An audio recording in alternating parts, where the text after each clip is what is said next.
Alors, avant d'ouvrir le débat largement, j'aimerais bien, si vous voulez bien, alors attendez, il faut que je reprenne mon système qui veut bien marcher. Ben non, il ne veut pas, donc il fait que de m'embêter. Excusez-moi, mais donc pour ouvrir le débat, et il ne veut pas s'ouvrir. Bon, alors, si voilà. Et pour passer, je dirais, à notre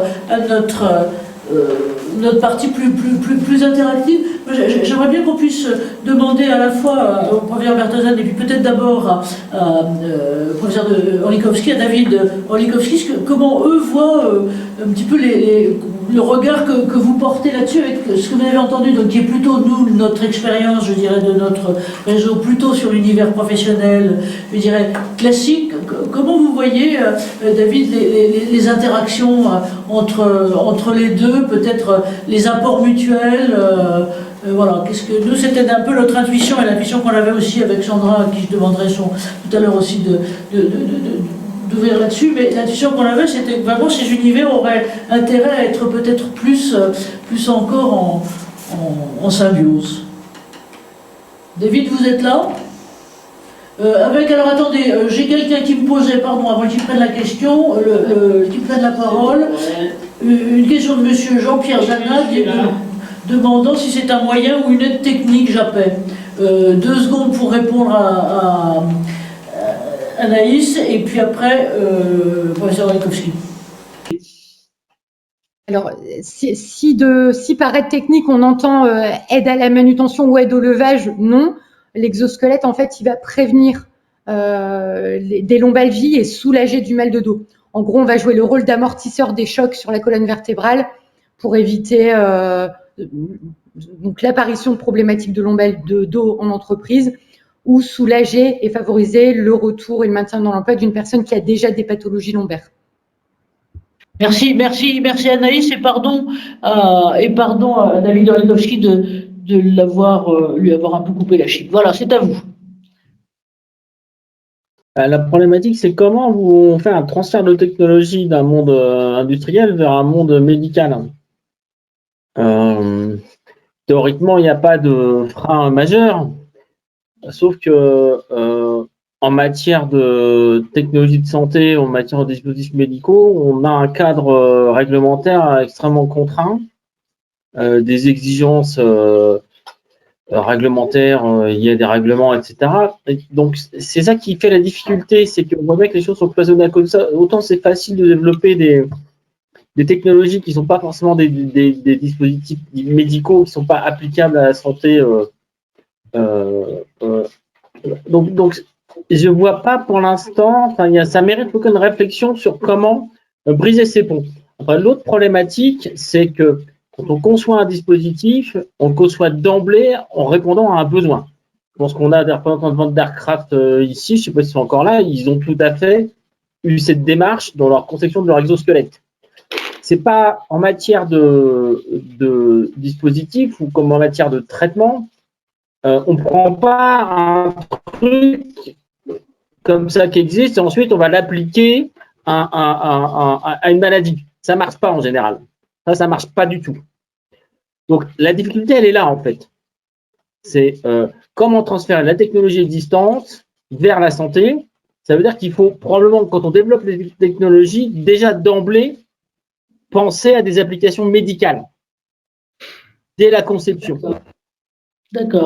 Merci de cette précision. Je vois que l'Aircraft est là, on leur passera la question tout à l'heure, mais c'était vraiment avec, notamment avec Lionel, une des questions qu'on se posait, d'une étude qu'on avait envie de faire et de regarder, ce qui était justement qu'est-ce que pourrait être l'exosquelette, je dirais, à horizon de 10 ans, en gros là. Et moi, la question sous-jacente que j'avais, et qui était notamment considérant encore une fois ce qui se passe ailleurs. Pour moi, je veux dire, ce qui était un peu intéressant, c'est ce qui se passait notamment au Japon avec, j'ai essayé de les inviter, mais en gros, il y a effectivement les freins réglementaires dont vous parlez font qu'ils ne sont pas sur le marché français encore qui commencent à l'être en Angleterre, donc il y a des ouvertures là et qui étaient cyberdyne, donc à regarder là-dessus. Maintenant, peut-être Sandra, si vous êtes là maintenant vous-même, comment vous voyez un peu comment vous voyez tout ça, je dirais, puisque vous, je dirais pas c'est l'hémicycle de Mercure, mais c'est en gros, vous êtes management des services de santé, donc des services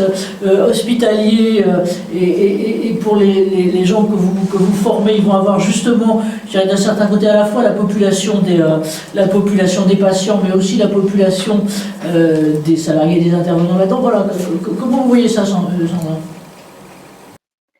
Alors pour les exosquelettes qui sont plutôt destinés aux patients, comme l'exosquelette HAL de Cyberdyne, ça a été dit au début de votre présentation, ça permet vraiment d'améliorer la qualité de vie de la personne parce que on va avoir un rétablissement qui va être plus rapide, qui va être plus efficace.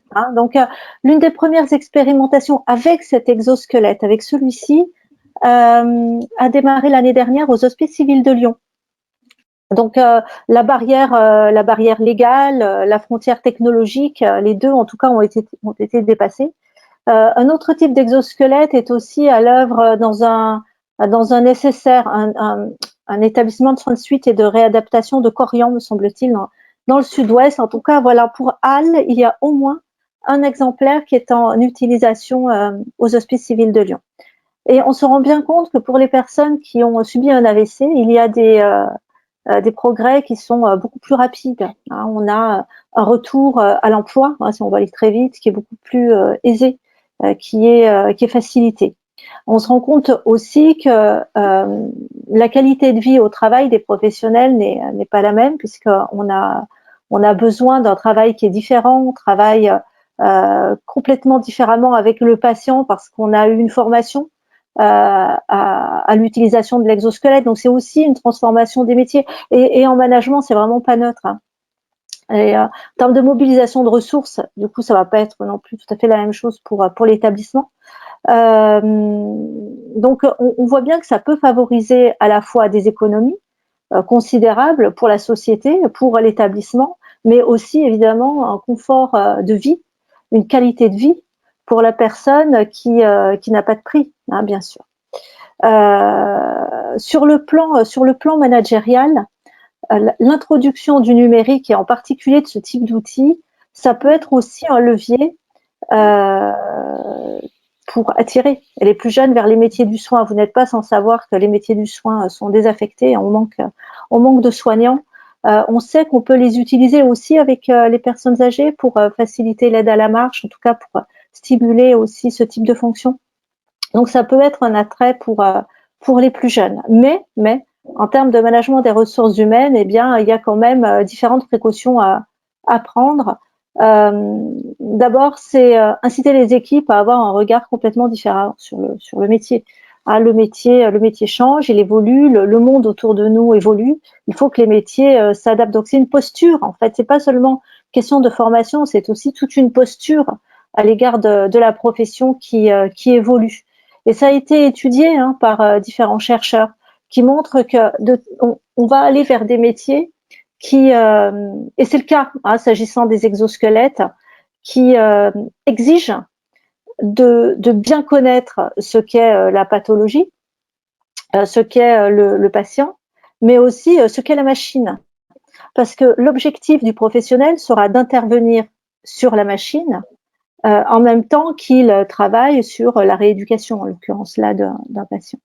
Donc ça passe par le déploiement de formations et de compétences autant techniques, scientifiques que médicales ou soignantes. Donc c'est vraiment une transformation des métiers à cet égard. On sait autant intervenir sur la machine, modifier les choix pour influer sur les résultats. Vous voyez, c'est pas ce que l'on apprend. C'est pas ce que l'on apprend en fac de médecine, en école de kinésithérapeute ou en institut de formation de soins infirmiers. Ça, c'est absolument indispensable. Mais vous voyez aussi que on a aussi ce souci de voir, et ça reprend sans doute l'intervention de Monsieur Orlikowski. Ça nécessite, me semble-t-il, de faire intervenir très très en amont ceux qui s'occupent précisément des patients. Le corps médical, le corps paramédical doivent être capables de travailler avec les ingénieurs sur le développement et la diffusion de ce type d'outils. Oui, ce que vous soulignez un peu tous, c'est à la fois cette attention à la personne et en même temps le besoin d'une pluridisciplinarité finalement dans l'approche. Alors, je voudrais bien, et là tout le monde, la parole va être un peu à tous, mais merci à vous Sandra, que peut-être on fasse écho, j'étais en train de regarder d'un œil le chat aussi, à une question qui a été lancée, c'est à Jean-Pierre Janin, on va peut-être lui demander de se présenter et de prendre la parole aussi, c'est sur... Alors sur l'appellation, c'est vrai qu'on appelle ça exosquelette et que c'est tombé là-dedans et que finalement nous sommes tous quelque part des crabes et des homards avec une carapace à l'extérieur grâce à l'exosquelette, mais ça s'appelle aussi wearable robotics, ça s'appelle aussi dispositif d'assistance physique. C'est vrai que les hésitations sémantiques sont quelquefois représentatives d'eux, mais voilà, donc comment intégrer l'humain là-dedans? Jean-Pierre Zanin, est-ce que je peux vous passer la parole et peut-être vous demander aussi de nous dire rapidement qui vous êtes?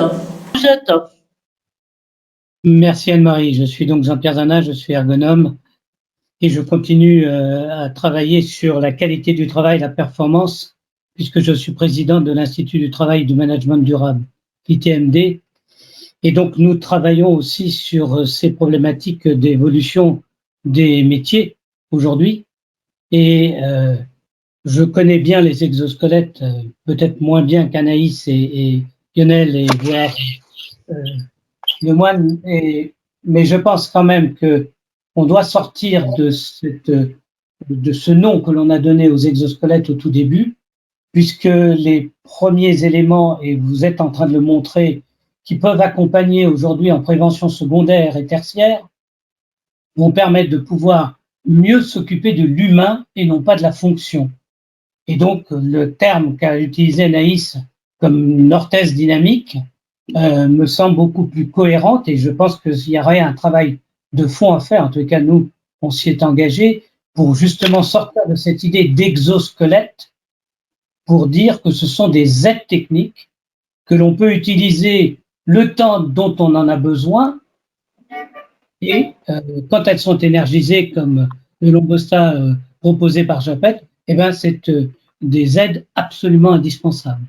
Donc il faut absolument qu'on sorte de cette terminologie qui, en fait, nous est un peu venue de Chine et que l'on pourrait, maintenant que l'on connaît beaucoup mieux ces éléments-là, les appeler différemment. J'ai dit. Ouais, mais merci vraiment de cette précision, parce que quelque part, l'exosquelette donne une apparence de carcan. Alors peut-être qu'il faut qu'on sorte, et pour penser et pour agir, qu'on sorte un peu de ce carcan. Comment on réagit? Comment tu réagis,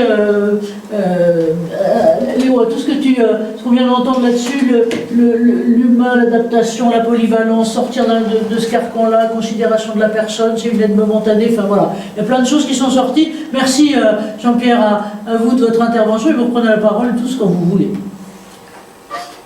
Moi, si je peux donner mon avis là-dessus, effectivement, alors, déjà, on voit vraiment qu'il y a une vraie évolution, une vraie prise de conscience. Là où je vais rejoindre Jean-Pierre, c'est effectivement que, mais il faut voir, c'est qu'effectivement, on est peut-être plus exactement dans l'exosquelette en tant que tel. La réflexion que je me poserais, c'est effectivement, c'est nous, d'un point de vue expert, bien évidemment, mais au niveau du grand public, au niveau des décideurs, comment on va être en mesure d'accompagner cette évolution de ces schémas de pensée, alors qu'effectivement, on a encore une vision qui est très parcellaire et très limitée des possibilités que peuvent offrir ce type de technologie. Moi, aujourd'hui, effectivement, je serais plutôt d'avis qu'il y a ce travail-là qui est à faire déjà au sein de communautés, entre guillemets, d'experts. Mais derrière, il y a effectivement comment on va être en mesure de pouvoir aller accompagner justement des personnes qui ne sont pas sachantes, qui vont avoir un certain nombre de préjugés, de stéréotypes ou d'a priori sur ces sujets-là, pour qu'ils puissent vraiment prendre pleinement conscience de l'intérêt des dispositifs. Merci de souligner ça, parce que, en plus, si je peux me permettre, toi, ton profil, Lionel, j'ai envie de te poser la même question. Anaïs, c'est encore une fois dans un autre style. Julien et Romain aussi. Vous êtes dans des organisations qui sont des structures, qui ont des schémas, j'allais dire décisionnels et budgétaires, qu'il faut débloquer pour faire avancer les choses. Pardon de parler des choses triviales, mais c'est quand même comme ça que ça bouge. Hein. On y arrive où où on n'y arrive pas. Et donc, on voit bien les visées lointaines ou pas lointaines qu'on peut avoir pour remettre l'humain là-dedans. Mais comment est-ce qu'on arrive à convaincre avec ça? Lionel, je ne sais pas si tu es là, mais j'ai envie de te poser cette question difficile. Comment tu arrives à convaincre? En fait, je crois qu'il faut être présent, c'est-à-dire qu'il ne faut pas travailler dans son coin, il faut associer les bonnes personnes au niveau local et au niveau national.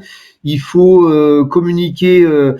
Là, sur le sommet ferroviaire européen, j'ai eu la chance de discuter avec Monsieur Sécurité SNCF, qui est très très haut placé. Il est venu sur le stand exosquelette, on a discuté pendant 10 minutes et c'était très intéressant. Bah, quelque part derrière, je vais préparer un petit mail explicatif, parce qu'il a des idées, j'ai des idées, voilà. C'est aussi comme ça, ça marche beaucoup comme ça. Alors dans les grosses structures, c'est très compliqué. En revanche, ce scoop qui est très intéressant, et c'est ce que je fais maintenant depuis 2015, c'est vraiment d'avoir gardé une certaine ligne directrice que je fais évoluer, bien entendu, par rapport aux connaissances, par rapport à toutes les discussions qu'on peut avoir avec les collègues à l'AFNOR, un peu partout, etc. C'est d'essayer de créer une certaine culture autour de l'exosquelette. Alors forcément, moi, je l'oriente par rapport à moi, ma société, la SNCF, mais je trouve que cette culture, elle est importante. Et je dis toujours certaines choses de la même manière, parce que le message, au bout d'un moment, il entre dans la tête, et on dit, oui, c'est pas Iron Man, etc. Et là, on commence à voir dans certains établissements où il y a plus cette notion de Iron Man ou Robocop. On est vraiment dans une logique de dispositif d'assistance physique. Donc, ça prend du temps. Et c'est à l'INRS, pour moi, c'est la phase, dans la démarche INRS, c'est la phase d'acceptation ou d'acceptabilité sociale qui est absolument fondamentale dans la démarche. Quelle est une acceptabilité managériale, si je peux me permettre, un peu directement, parce que, encore une fois, c'est qu'est-ce qui lâche la décision, prend la décision pour agir là-dessus. Anaïs, je ne sais pas si vous êtes là ou si vous êtes reparti. Oui, elle est là. Alors, chez vous, c'est encore différent, parce que vous avez tout le monde à convaincre, et à l'utilisateur quotidien, et puis il y a les décideurs, et il y a l'environnement et le reste. Vous, voilà comment vous prenez les choses, et puis on demandera peut-être à Romain là aussi son éclairage. Eh ben alors, moi je vais avoir un point de vue un peu particulier parce que je suis convaincue que le seul décideur, c'est finalement l'utilisateur de l'exosquelette, parce qu'on a beau convaincre celui qui tient les cordons de la bourse, si l'utilisateur, au moment où il essaye, il dit ça va pas, ça gêne, c'est pas confortable, j'aime pas. Même l'entreprise qui détient le plus gros budget du monde va pas se lancer. Et c'est pour ça que l'exosquelette, il doit être adapté à l'humain et pas à la tâche. C'est vraiment là qu'on voit l'importance. Il y a ce ratio bénéfice-contrainte qui est primordial. Un utilisateur qui trouve une pertinence, un intérêt et une solution va nécessairement le porter. Si elle y trouve pas d'intérêt, elle le portera pas, et dans ce cas-là, ça sert à rien d'investir.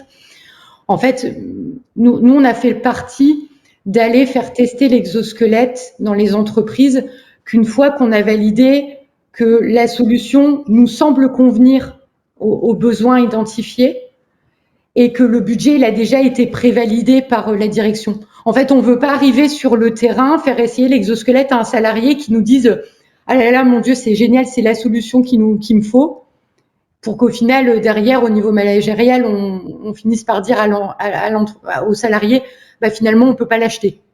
Ça génère juste de la frustration auprès des personnes, ça n'a aucun intérêt, et puis ça donne pas une bonne image de l'exosquelette. Donc, si en amont, on a identifié... Merci Anaïs, peut-être Romain, et puis ensuite Samia qui nous dit les sous, c'est quand même les questions budgétaires, voyons, c'est trivial mais c'est nécessaire. Romain, de votre côté, comment vous, j'allais dire dans une structure internationale de surcroît, vous aidez, comment vous faites pour convaincre? Samia connaît bien le sujet puisque c'est elle c'est l'ergonome du coup qui chez FM en plus a développé avec l'UTC l'exosquelette en question. En tout cas, c'est sûr que pour convaincre, il faut avoir déjà des protocoles de test qui soient sérieux, avec des analyses aussi techniques et scientifiques pour pouvoir effectivement démontrer aussi de ce point de vue-là que ça sert à quelque chose. Il est évident que les retours et les questionnaires des utilisateurs, c'est sûr. D'ailleurs, comme on l'a déjà évoqué plusieurs fois, ça se fait de façon en proximité autant que possible. Après, il y a aussi des éléments qui vont jouer dans le choix de l'achat ou pas, c'est le nombre de personnes qui vont pouvoir l'utiliser. Si on est sur des exos qui peuvent aussi se prêter, comme le Japet par exemple, qui n'est pas qui est suffisant, qui peut se régler, enfin en tout cas qui peut être utilisé par différents opérateurs. Ça aussi, c'est des choses qui vont jouer. La facilité à pouvoir le régler, le mettre. Enfin, c'est aussi des éléments qui vont être en tout cas pris en compte dans le processus de décision et d'achat de l'exosquelette. En tout cas, pour la France, c'est vrai qu'il y a l'enjeu, en tout cas aujourd'hui, est d'un équipement de 600 personnes, en tout cas à l'horizon 2023. Donc, c'est ce qui est assez conséquent, en tout cas. Après, je dirais que moi, j'ai aussi des cas qui sont, pour le coup, des pays qui souhaitent tout de suite un exosquelette parce qu'ils pensent que c'est la solution, alors qu'ils vont trop vite. Ils sont prêts à acheter un exosquelette mais sans avoir préalablement vérifié s'ils avaient bien mis en œuvre toutes les mesures de prévention et d'aménagement nécessaires. Or, parfois, en tout cas, c'est pas le cas. Et il y a un petit peu un rêve ou une promesse de l'exosquelette, un peu comme la solution presse-bouton qui me permet du coup de répondre à des problématiques de port de charge, par exemple, alors qu'on peut déjà passer par des aménagements peut-être un peu plus coûteux, mais qui vont déjà traiter les problèmes à la source. D'accord. Voilà. Ok, merci pour cet éclairage. Et on voit bien que c'est compliqué. Ça vient 2 mots, mais juste 2 mots sur. Je vois les échanges que vous avez avec aussi Lionel sur ce sujet. Et moi, j'aurais peut-être aussi une proposition à vous faire. Donc, à vous, Samia, vous voulez bien? Est-ce que Samia a une caméra? Bonsoir à tous. Vous n'avez pas de caméra, Samia? C'est terrible, on ne vous voit pas. Non, mais je suis dans le noir, c'est pas très ergonomique, moi. Bon, si la voilà. Non, mais simplement, effectivement, moi j'arrive dans une entreprise où les exosquelettes ont été balbutiants. En tout cas, les essais n'ont pas été forcément concluants. Et ce que j'observe aujourd'hui, c'est que la question du coût est une question majeure. Donc, je suis effectivement très intéressée par rapport à ces sujets-là, parce qu'il y a une vraie clé de succès aussi via des arguments autour du retour sur investissement. Et si je dépense 1 000 €, qu'est-ce que je vais gagner? Et au-delà de l'humain, ok, on est d'accord, on va soulager une personne, mais finalement l'argument n'est pas suffisant. Voilà. Je fais juste une parenthèse pour vous répondre, et c'est pas vraiment une réponse, mais quand même, c'est que dans un autre domaine, qui n'est pas du tout celui des exosquelettes et qui n'est pas complètement celui de la santé, mais on en disait 2 mots tout à l'heure sur autre chose avec Léo, c'est la sûreté. Et je dirais que là, donc on est en relation avec une association, je dirais un peu comme la nôtre, qui travaille sur la prospective de ces questions-là. Et la question qu'ils nous ont posée, alors je veux dire que je ne l'avais jamais vue comme ça, et je trouve que c'est tout à fait intéressant, c'est exactement la même. Mais c'est-à-dire que là, en matière en plus de sûreté, c'est quand il y a un accident. Je dirais, soit une brèche, là ça peut être n'importe quoi, hein, en matière informatique, en matière de cyber, ou bien en matière d'attaque ou autre. Ce que lui me disait, donc c'est toute une bande de directeurs de la sûreté, hein, plutôt plus que de la sécurité, c'est que finalement on est comme nous ici, c'est-à-dire qu'on n'a pas de moyens pour démontrer ce qu'il en est. Et en fait, pour démontrer notamment, ne serait-ce que quand il faut mobiliser des assureurs, quand il y a un accident du travail, mais ce qu'il faudrait effectivement là, et donc on va réfléchir à comment monter le truc avec eux, et avec expert comptable, commissaire aux comptes, parce qu'en gros, sortie du financier, point de salut, hein, si je peux me permettre, c'est de voir comment effectivement on pourrait identifier ce qui est pour l'instant considéré comme des dépenses, comme étant des investissements, et qui pourrait être à ce moment-là, je dirais, à défaut d'être normable, parce que c'est là, pour le coup, je pense pas que ce soit une question de normalisation technique, mais c'est une question de normalisation comptable. Et donc là, j'en discutais avec un ancien président de commission de compte là-dessus. Et il y aurait peut-être des choses à regarder. Donc, Samia, Lionel, ok pour en reparler. Et puis alors, on va passer la parole, mais alors, je suis désolé, je vais être désagréable comme d'habitude, à Jean-Pierre, allez, 20 secondes avant de faire la conclusion, sinon on va se faire engueuler. Et puis j'avais une autre question, est-ce que Leïla est dans la salle, Leïla Boudra, ou pas? Non, Leïla n'a pas l'air d'être là. Bon, bah alors on la fera parler à un autre moment, c'était sur la PHP. Jean-Pierre, à vous. 20 secondes. Je trouve que depuis les premiers webinaires que nous ayons faits, aujourd'hui, nous sommes sur une ligne directrice tout à fait intéressante. Et donc, félicitations à tous ceux qui se sont engagés dans cela. Et c'est peut-être le moment, alors que l'AFNOR avance sur des normes, peut-être le moment de travailler, comme vous l'avez insisté, sur d'autres terminologies et surtout pour l'accompagnement. Je n'utilise pas les exosquelettes depuis 10 ans. Je le fais refuser dans toutes les entreprises dans lesquelles je travaille. Par contre, nous avons amélioré l'objectivation du ressenti des salariés et des difficultés qu'ils rencontrent à travers les vêtements connectés. Et l'exosquelette appelé différemment, donc assistance physique, comme le disait Lionel, ou autre, pourrait permettre de pouvoir accompagner en prévention secondaire beaucoup plus de salariés qu'aujourd'hui on le fait. Voilà. Donc il faut continuer. Bravo.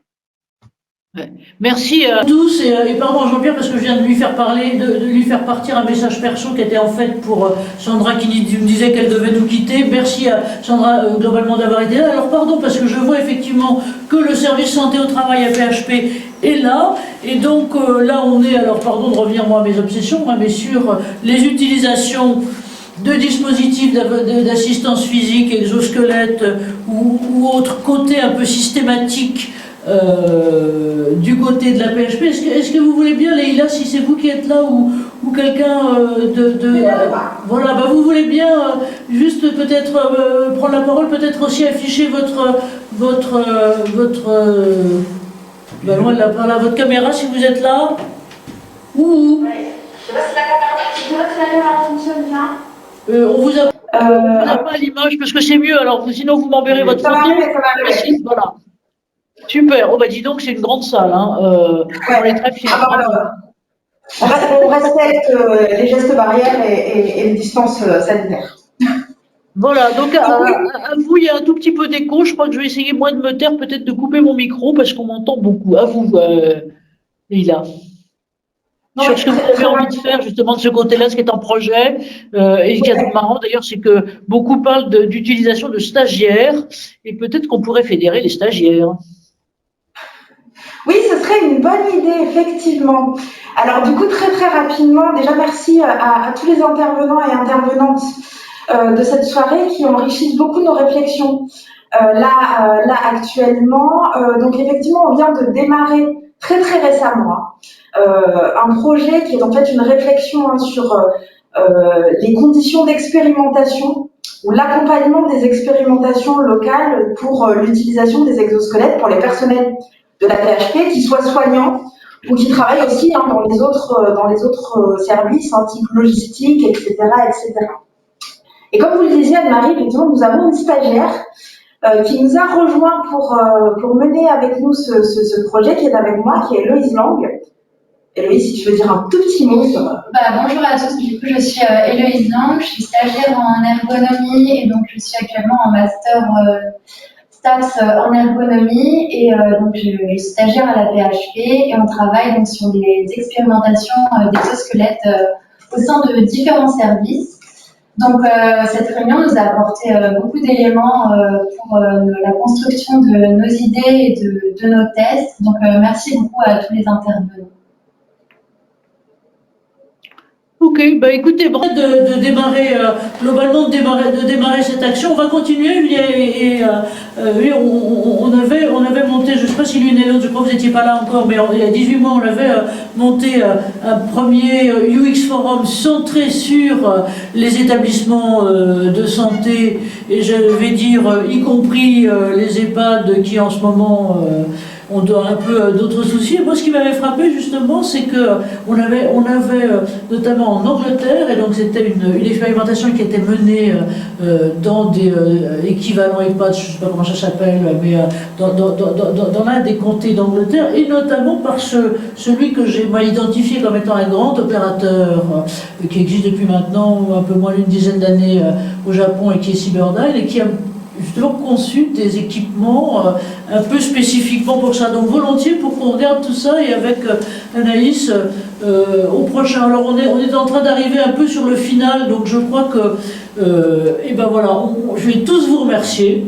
Parce que bravo d'abord d'être et resté jusque-là et d'être actif de ce côté-là. Un grand merci à nos intervenants, à Jean-Paul, à David, à Julien, à Romain, à Léo, à Lionel, et puis à Naïs. Enfin voilà, j'espère que j'en oublie pas. Et donc on aura le replay sous peu. Donc merci à mon président, merci à Léo qui est venu jusqu'à nous dans les 7 mètres sous terre, et merci à Jean-Loup sur tout ça.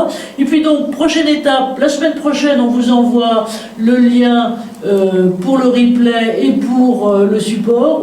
On reste en contact peut-être pour monter ces prochaines étapes. Le prochain UX Forum exosquelette aura lieu le 17 mai à Nantes, là, cette fois-ci en transversal sur les avancées globales. Et puis je vous rappelle nos autres UX Forums sociétaux sur la santé mentale, les coulisses des sondages et le cycle santé globale, santé travail, sur lequel on est bien globalement en ce moment. Merci à tous de nous avoir accompagnés, écoutés, tout ça, et grand merci, sympa à vous. Donc, la prochaine, le 10 mars. Donc, merci à tous. Valeureux, courageux. Bye bye. Et donc, merci. Ouais, merci, sympa. Hein.